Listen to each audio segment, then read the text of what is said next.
Being a one-man army is fun and all, but boss battles allow us to truly test our players' skills. They're the perfect excuse to throw some really wanky and difficult challenges at the player. But truly good boss battles are more than that. They're key and memorable moments in the game's narration and progression. And I think that I know exactly what the first boss battle of my game should be. The first 5 levels of my game are to introduce the player to the 2 main enemy types. The projectile thrower, which encourages the player to strafe, and a hit scanner, which encourages the player to play cover. If a player somehow does manage to make it past the first 5 levels, they will need to prove they truly do understand the basic mechanics of the game by defeating the game's first boss, the Sovereign Grip.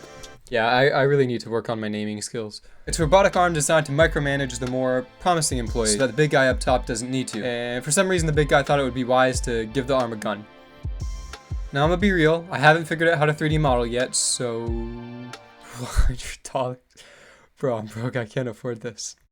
Okay, this looks good. It's free. We'll need to add our own gun onto it, but that's really no biggie. Now we don't just want the turret to sit there and give us free shots, so how do we actually get it to shoot back? As always, there's a lot of different approaches to this problem, but I chose to jump right into the control rig. Control rigs are primarily used to procedurally animate characters. You can take a look at this tutorial if you're really curious. Basically, they allow us to manipulate / animate the bones of a skeletal mesh using math or procedure. This is usually thrown on top of manually made animations because otherwise all the math just makes your character move like a robot. But in our case, a robotic feel will be perfect because we're animating a robot. I want to do this in 2 parts. First, I want to rotate this bone to orient the whole arm towards the player. Then I'll want to rotate this bone, which will hold the gun to always be pointing at the player. So let's first figure out how to rotate the bone's Z-axis so that it will always be facing the player. We can find the difference in the X coordinate and the difference in the Y coordinate and divide the Y result by the X result to get the tangent of the angle we need. You may recognize that this is one of the trigonometric functions we were supposed to learn at some arbitrary point in high school. You know, like the Pythagorean theorem, you know, find the hypotenuse and stuff. This is what the code actually looks like. Get the player's location, get the bone's location, break the 2 of them into their X, Y, and Z components, find the difference in the X, then the Y, then divide the Y by the X, plug that into an atan, and finally convert it to degrees. That last step I forgot to do, and it took me an hour to figure out that that's why the gun was moving around completely randomly. It was using radians instead. But anyway, all of this gets us our Z rotation. Now obviously, it's a little more complicated than that. We need to offset the angle a little, and also deal with what happens when the player's X-axis becomes smaller than the arm's X. We also have to convert this to so-called quaternions. But all this is more or less the hardest part. We do something very similar for this part of the arm. The only difference is that I was having trouble converting the player's world location to its location relative to the bone, so I ended up needing to use a different trigonomic identity, but same concept.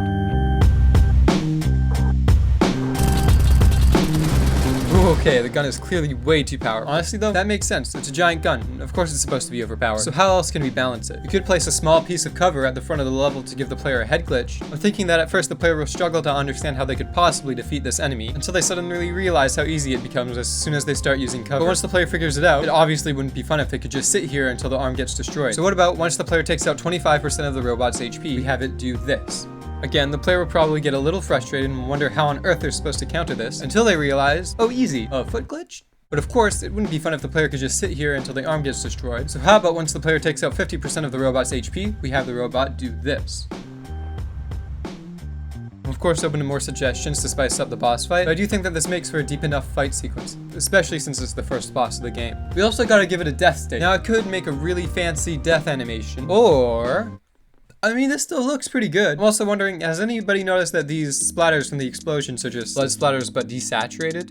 Something else we gotta do that's not really related to the boss battle itself is we gotta give attribution to the original creator. So far, I've gotten all my 3D assets off of the Unreal Marketplace, so I've never had to think about giving attribution. But Jacob here has the audacity to ask to be credited for his hard work. It would obviously be super silly to make an attributions page just for him, so I almost didn't even consider grabbing the model in the first place. But then I realized that, despite not being required to give attribution to anybody else, I should probably do it anyway. So let's make an attribution page. Believe it or not, this doesn't actually require any trigonometry. It's really just typing the credits into a Google Docs to make sure that everything is spelled properly.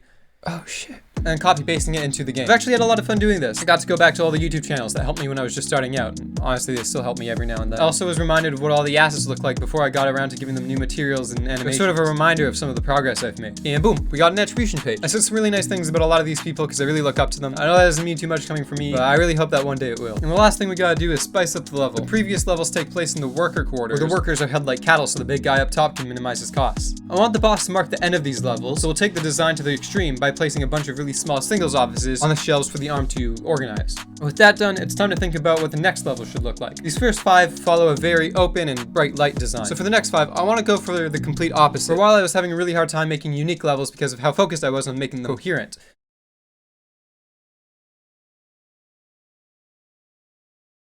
Although coherence is good, it definitely should not take priority over what makes a game more fun. Got a couple people saying that the levels felt very copy-paste, so even though changing it up might break some of the coherence, it will make for a far better gameplay experience, and at the end of the day, that's what matters most. So I would like to welcome you to the production floor. Dark and claustrophobic environment, occupied by riot shields and machine guns. At first it seemed like a really bad idea to place these enemies in these levels. I almost considered placing them in the first levels and moving the hit scan and projectile enemies to newer levels instead, and I'll explain why. Once a shield enemy gets within a certain distance of you, they hit you with their shield, taking out 50 points of health. So keeping a distance is the superior strategy. However, you find them in the levels with tight and claustrophobic design. On the flip side, the hit scan enemies can shoot you from the other side of the map, making close range the superior strategy. But they're in the level with wide and open spaces. So for a while I was thinking I should switch the enemies to make the game a little easier, but then as I playtested my own levels a little more, I started to realize how fun it was to have to always make sure not letting yourself get cornered or sandwiched. So yeah, I'm keeping the enemies where they are. Now at the new levels, we need a new boss to mark their end. Alright, so I'm thinking we place a bunch of conveyors like this and really force the player to use them. And you get a seizure, and you get a seizure, and everybody gets seizures! The only problem is that jumping seems to be a far too easy way of bypassing the conveyor's effects, so that's a problem for future. So I'm thinking that we somehow trap the player onto these conveyors and shoot a bunch of projectiles at them that they will need to dodge. So maybe have a platform up here so that the player falls and can't get out? Oh, wait a minute, my game has wall jumping. Oh well, another problem for future Connor. One day later. Okay, meet Beth. She manages the factory level. She's 1 week away from a raise and really doesn't want you killing her boss. So after a bit of dialogue, and don't worry speedrunners, she has a skip button, she'll open the doors and lead you on a chase past the conveyors to another console that she'll use to operate these guns once you've gotten yourself trapped. Now you may be asking, why doesn't the player just pass by the bridge? To that I say, another problem for future Connor to figure out.